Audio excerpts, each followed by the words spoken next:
The cabin was filled with soft murmurs as passengers settled into their seats, the hum of conversation barely breaking the quiet as the plane prepared for takeoff. The seatbelt sign blinked overhead, an unobtrusive reminder that the journey was about to begin. Among the crowd, an elderly white woman, Mrs. Thompson, adjusted her expensive purse, her nose scrunching up in mild distaste as a tall black soldier, Sergeant Jackson, took the seat next to her. She muttered under her breath, her words barely audible. "Oh, great, just my luck." She shifted uneasily, her discomfort palpable. Sergeant Jackson, in his immaculate military uniform, caught her eye briefly, but said nothing. His expression was one of quiet endurance. He had seen worse than this. The world had tested him before, in ways most people would never understand. He had been through far fiercer battles than any tension in an airplane cabin. As the flight attendant passed by, Mrs. Thompson seized the moment, raising her hand with exaggerated impatience. "Excuse me, can I get another seat? I don't feel comfortable here," she said, her voice laced with a quiet but firm demand. The attendant paused, caught off guard by the request, and then responded, "I'm sorry, ma'am, but the flight is full." "Of course it is," Mrs. Thompson scoffed, her arms folding tightly across her chest. She turned her gaze toward Sergeant Jackson, her eyes narrowing as she added, "People like you always get special treatment anyway." The words hung in the air like a heavy fog, thick with hostility. The other passengers glanced at one another in discomfort, unsure of how to react. Jackson clenched his fists in his lap, the tension threatening to boil over, but he took a steadying breath, reminding himself of his training. He had been prepared for worse in his life, faced countless moments where his composure had been tested by those less understanding, less tolerant. The low hum of the airplane engines provided a strange, almost comforting backdrop to the charged atmosphere in the cabin. Passengers settled into their seats, some nervously fidgeting, others staring at the overhead compartments as if they could will the situation to be different. The air smelled faintly of stale coffee, mixing with the recycled air circulating through the plane. The sun had dipped beneath the horizon, casting a warm orange glow across the tarmac, a peaceful contrast to the tension inside. The captain's welcome message crackled over the intercom, the soft chimes a stark contrast to the silence that hung between Mrs. Thompson and Sergeant Jackson. Mrs. Thompson barely acknowledged it, instead drumming her manicured fingers impatiently against the armrest, her lips tight with displeasure. Then, a new presence approached her row. The sound of polished military boots against the carpeted aisle reverberated through the cabin, each step measured, deliberate. Sergeant David Carter, tall and commanding, walked with the quiet confidence of a man who had seen more than his fair share of battles. His uniform was crisp, perfect, as always. When he took the seat beside Mrs. Thompson, the leather cushion shifted slightly under his weight, the movement somehow accentuating the tension that seemed to tighten in the air. Mrs. Thompson stiffened, clutching her purse as though it were a shield. The murmurs of surrounding passengers quieted to a hush, as if everyone in the cabin had somehow instinctively sensed the brewing storm.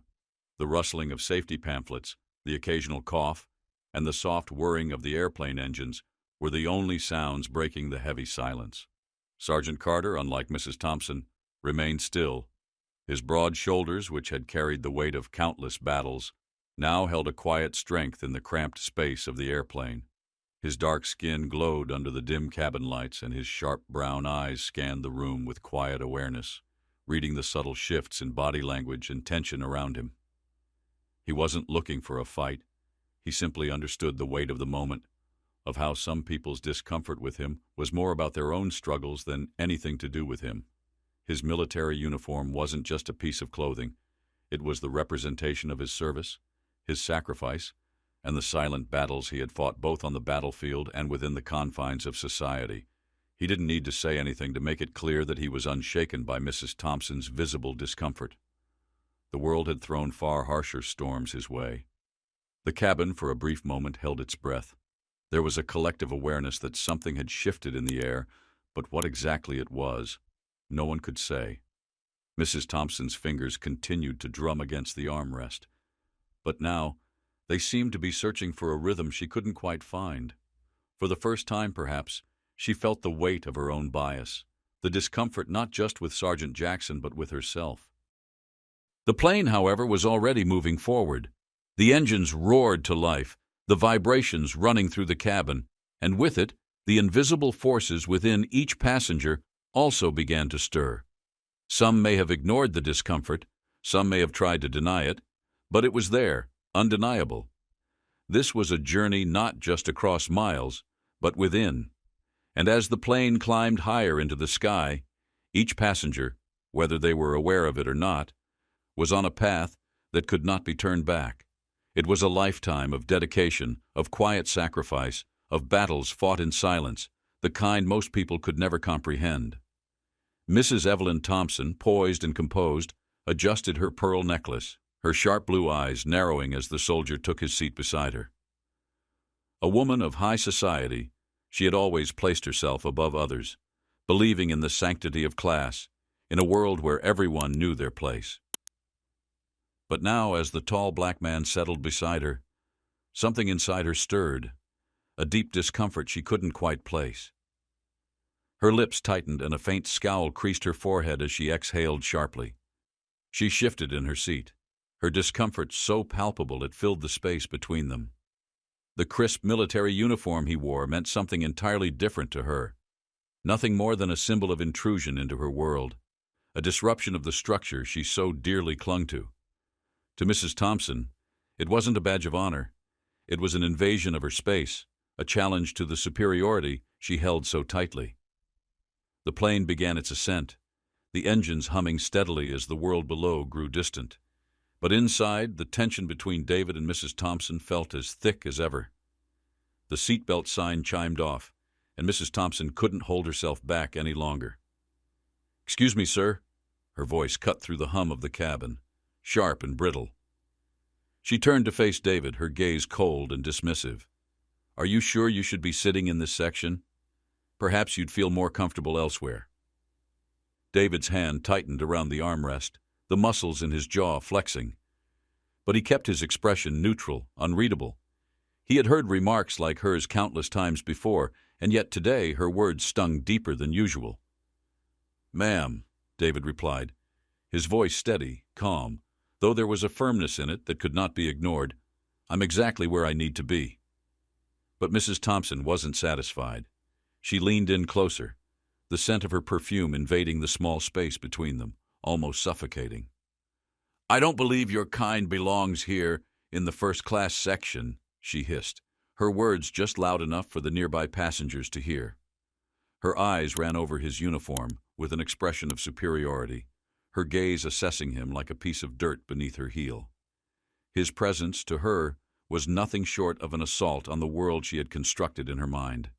The air around them felt thick with hostility, each word she spoke landing like a heavy blow, reverberating through the cabin, challenging the thin veneer of civility that held the moment together. David's fists clenched beneath his seat, his military training urging him to stay calm, to ignore the verbal assault. But despite all his years of discipline, his chest tightened, the urge to defend his honor, his identity, pulsing through him. He focused straight ahead, biting down on the words that threatened to spill from his lips, words that could easily escalate the situation, and in doing so, give her exactly what she wanted. But Mrs. Thompson wasn't finished. She leaned in closer still, her voice dripping with disdain. "I didn't fight for this country to have to share a cabin with people like you," she sneered, her words venomous. The entire plane seemed to hold its breath, the air so thick with tension it could have suffocated the life out of it. David could feel the eyes of the other passengers on him, the weight of their judgment and discomfort pressing down on him, but he remained composed. What Mrs. Thompson didn't realize was that David was no ordinary soldier. He had endured battles far more vicious, far more dangerous than any words thrown his way. Her venom, though painful, was nothing compared to the wars he had fought and won, inside and out. The next morning, Mrs. Thompson woke to a quiet hotel room, the weight of the previous day's events still heavy on her chest. The words she had spoken to David played over and over in her mind. each replay sending a pang of guilt through her. She walked to the window, pulling back the curtains, letting in the harsh light of the day. Her phone buzzed with a notification, breaking the silence. She glanced at it, not expecting what she would find. The headline on the news story stopped her heart cold. Black soldier's heroic act saves dozens in crash landing. Her fingers trembled as she read the article, the words swimming before her eyes. The story detailed how David, the very man she had insulted the day before, had saved the lives of dozens in a crash landing. Her stomach turned, the weight of her actions settling over her like a dark cloud. The truth crashed over her like a wave. David was not just a soldier, he was a hero, a man who had faced unimaginable dangers to protect others.